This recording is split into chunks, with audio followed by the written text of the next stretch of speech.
Grabe, naliligaw na ako ah. Saka pwede magtanong dito.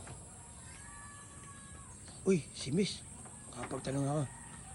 Miss, saan dito papuntang... Ano, naliligaw ako eh. May teka lang, kapag may ginagawa. Kataro naman na eh. Saan nga po? Tatanong lang ako. Ano ba ga? Tanong ng tanong. Ano, tatanungin mo pangalan ko? Edad, tsaka kung saan ako nakatira. Kasi kayo manliligaw sa akin, ako ilolokoy mo lang naman. Grabe naman kataro ito. Miss, nagtatanong lang ako. Nako, hindi ko alam kung ano yan. Ay, si Miss, andun pa din oh.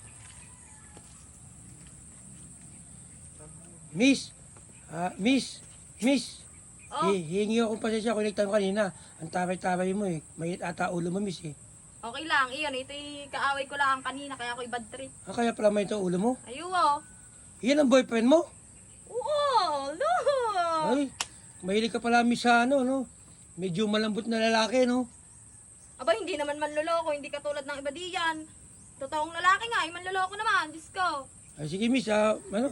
Pakalaga mo, baka maagaw pa na iba. Diyan ka na, ha?